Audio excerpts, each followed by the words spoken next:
Satu, Yo. dua, tiga, empat, lima. Suasana unik terlihat di Bandara Internasional King Abdul Aziz Jeddah, Arab Saudi saat proses pemulangan jemaah haji Indonesia.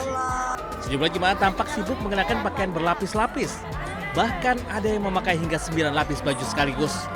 Cara ini dilakukan untuk menyiasati koper yang sudah penuh oleh berbagai oleh-oleh khas tanah suci, mulai dari kurma, sejadah, tasbih hingga aneka cenderamata untuk keluarga di rumah. Pakai baju 9 lapis. Kenapa Bu? Banyak banget pakainya. Karena barang bawaan terlalu banyak, makanya jadi disuruh pakai baju berlapis-lapis supaya oleh-oleh biar bawaannya ringan. Cucu ke bagian oleh-oleh nanti, begitu. Masya Allah, panas ya sih Bu? Ya, gerah. Tak hanya memakai baju berlapis, sebagian jemaah juga terpaksa membongkar koper dan menata ulang barang bawaan mereka agar sesuai dengan ketentuan maskapai. Dari Jeddah, Arab Saudi, Eti Juitasari, MCH 2026 melaporkan.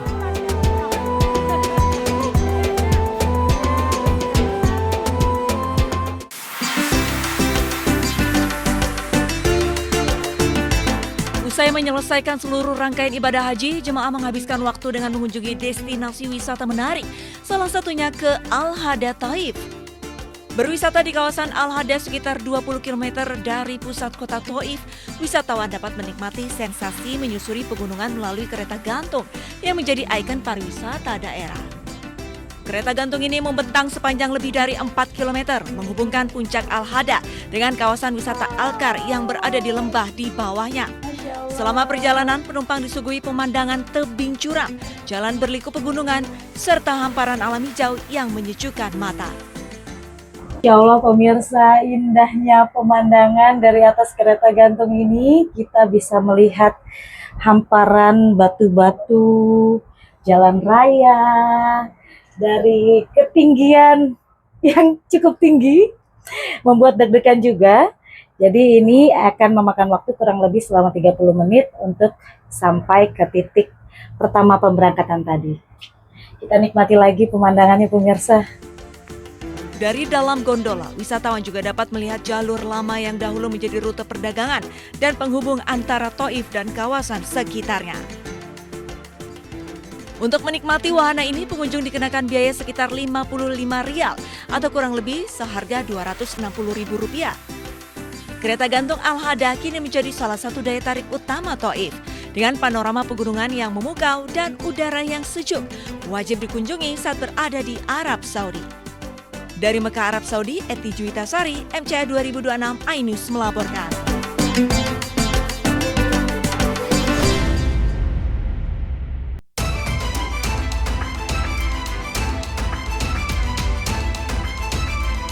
Korban travel umroh Hanania Group bertambah ratusan orang. Saat ini total korban menjadi 1.286 orang dengan total kerugian fantastis menjadi 35 miliar rupiah. Jumlah korban dan kerugian materi naik signifikan setelah rekapitulasi data terbaru dari berbagai daerah. Kuasa hukum juga membawa sejumlah barang bukti kuat seperti bukti transfer hingga invoice resmi dari Hanania. Rata-rata korban setorkan uang muka $5.000 Amerika atau sekitar 78 juta rupiah. Tak hanya calon jemaah umroh, 4 korban merupakan jemaah calon haji karena uang yang mereka setor tidak diteruskan ke Badan Pengelola Keuangan Haji. Nah, DP uang pertama sudah disetorkan ke Hanania tetapi kemudian belum disampaikan kepada BPKH. Yang mana ini seharusnya sudah disetorkan ke BPKH. Jadi tidak hanya umroh saja, tetapi ada haji juga yang kemudian menjadi korban. Jadi jamaah-jamaah haji pun juga sudah jadi korban. Dan per hari ini kita sudah mendapatkan 4 orang korban gitu ya. Dan ini Kasus Hanania Travel menyeret sejumlah selebriti dan influencer turut diperiksa. Di antaranya pasangan selebriti Roger Danuarta dan Cut Meyriska diperiksa polisi selama lebih dari 5 jam.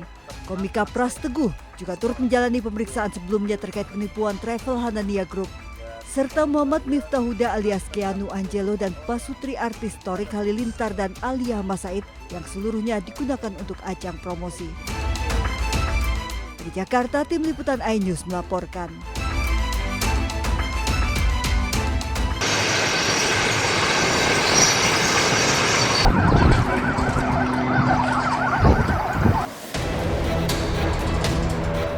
Kepulan asap terlihat di langit Lebanon saat operasi militer Israel berlanjut, meskipun ada pengumuman kesepakatan antara Amerika Serikat dan Iran.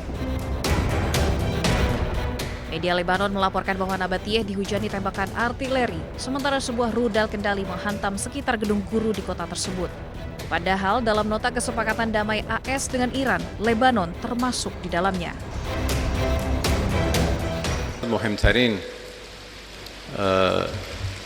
موضوعی هست که در تفاهم نامه وجود داره اعلام خاتمه فوری و دائمی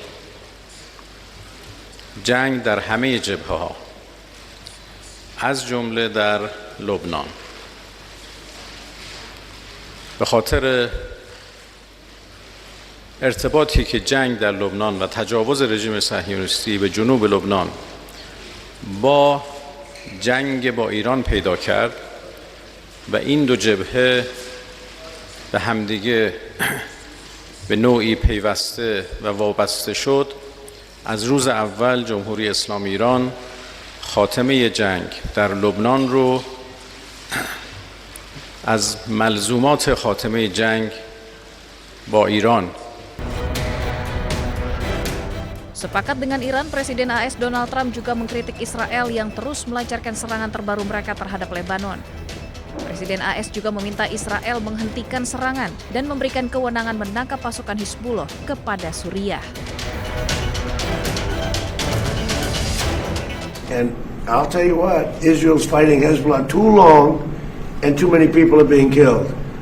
And you don't have to knock down an apartment house every time you're looking for somebody. Because there are a lot of people in those apartment houses, and they're not all Hezbollah, that I can tell you. And I suggested to Israel to let Syria take care of Hezbollah.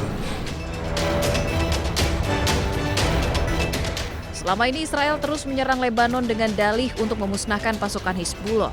Namun nyatanya jumlah korban jiwa dari warga sipil terus bertambah hingga mencapai 3.000 lebih orang akibat serangan intensif Israel.